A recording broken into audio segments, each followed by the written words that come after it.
Hey, happy Halloween, everyone. Welcome to a special Halloween VR. Ghosts, ghouls, and goblins won't be the only thing lurking about tonight. There's also going to be witches, wizards, rangers, and diamondbacks. That's right, Game 4 of the World Series is tonight, and the Rangers are currently in the lead 2-1 against the Diamondbacks. Did you know that the first ever World Series game played on Halloween was Game 4 of the 2001 World Series? That was the last World Series with the Arizona Diamondbacks, who would eventually go on to win the series over the Yankees. Now, before I begin the VR, here's 2 trivia questions for you. The first question is, how many World Series games have been played on Halloween night?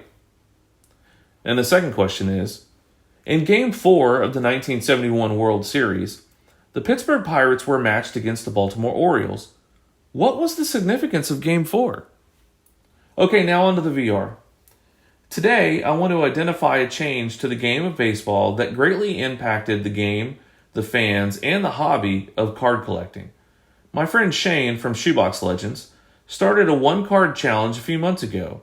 His goal is to identify a card from each year that pays tribute to an achievement, a significant change to the game of baseball, or the hobby of card collecting. When I first saw Shane's episode 3 months ago, I thought about what major change to the game of baseball I could use in this one-card challenge.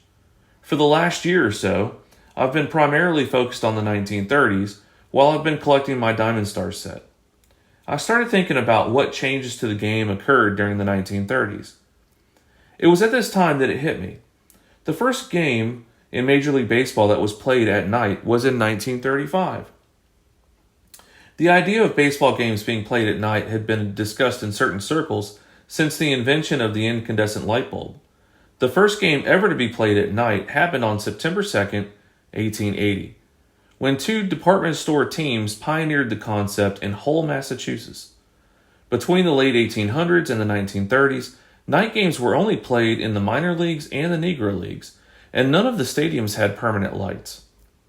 To quote J.L. Wilkinson, owner of the Kansas City Monarchs of the Negro Leagues, sometime during the 1930s he said, "What talkies are to the movies, night baseball will be to baseball." What J.R. Wilkinson is suggesting is that night baseball will be just as important as talking in films was to the silent film industry. Wilkinson created a portable lighting system that could be towed behind the team bus and set up at stadiums, allowing his teams to play more often and earn more money to ensure their survival during the Great Depression. On May 24, 1935, the game of baseball changed forever with the first night game in Major League Baseball history, which was played at Cincinnati's Crosley Field. At 8:30 p.m., President Franklin D. Roosevelt threw the ceremonial switch at the White House in Washington, and 600 miles away, the lights went on in Cincinnati.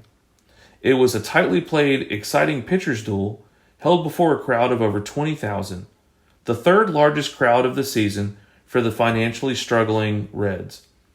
The average attendance for day games in Cincinnati in 1935 hovered around 2,000. The Reds defeated the Phillies 2-1 and went on to play 7 night games in 1935, which included 1 game at night against every National League team. Only the National League played at night in 1935, and it took decades for the rest of the Major League Baseball to add lights to their stadiums and play at night. The last team to host a night game was the Chicago Cubs in 1988. With most teams playing their games during the day and action shots at night being no easy task for photographers, I knew the opportunity for vintage cards representing night games would be few and far between. So I decided to search every major card set from 1980 to 1935, and I found that there are very few vintage baseball cards that represent night games. I encourage each of you to take a second look at your vintage cards. How many of them show the game played at night? Compare them to modern cards of today, where roughly 66% of all games are played at night.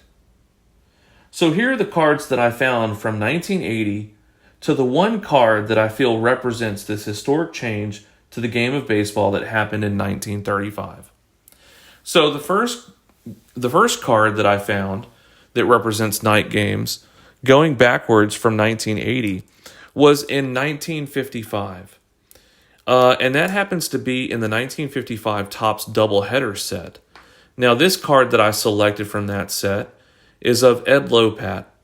And in this card, you can see Eddie in the pitcher stance, and he's got the grass around him. The stands are behind him. The grandstands with the attendees are behind him.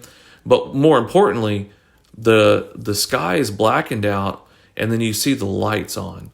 Those stadium lights are on, and they're prevalent in this card.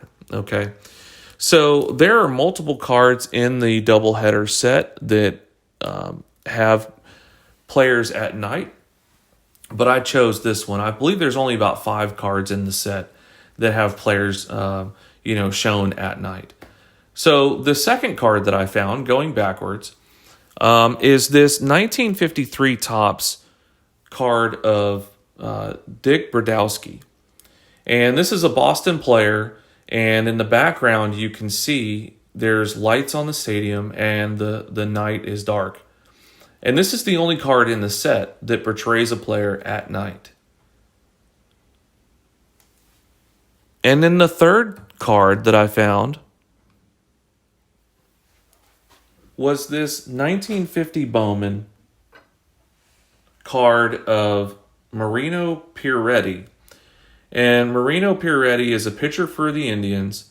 And in this card, if I can get it to focus, in this card, it shows him in the pitcher's windup, and the stadium is lit up with the lights, and the sky is dark, and the crowds are overcast with shadow, and it portrays him at night. And then the earliest card that I could find, going back to 1935, the year that they first started using lights, is this card from my favorite set, the Diamond Stars set. And this card is of Bill Terry. Now in this card, you can see Bill Terry in the foreground, and you see a shadow beneath him. And then you also see the buildings in the background are silhouetted out. But the scoreboard and the wall and the grass are all lit up. Now, to me, this signifies that this game is at night.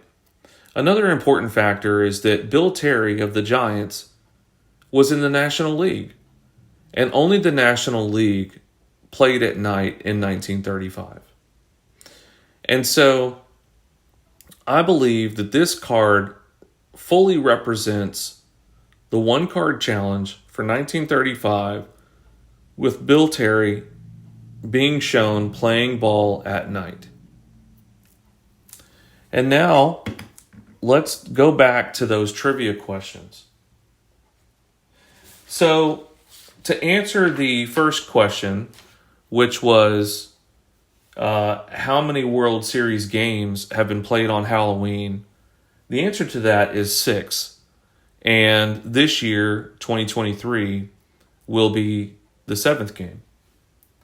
And then the second question was, what is the significance of Game 4 of the 1971 World Series game? And the answer to that is, it was the first World Series game, ever played at night. And today, almost every single World Series game is played at night.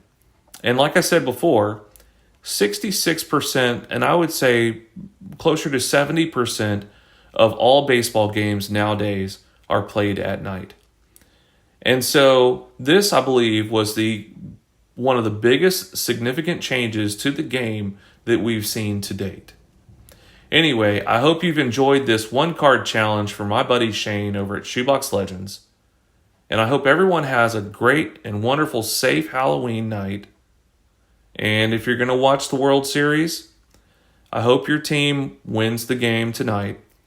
And y'all keep hunting the good stuff. And until next time, take care.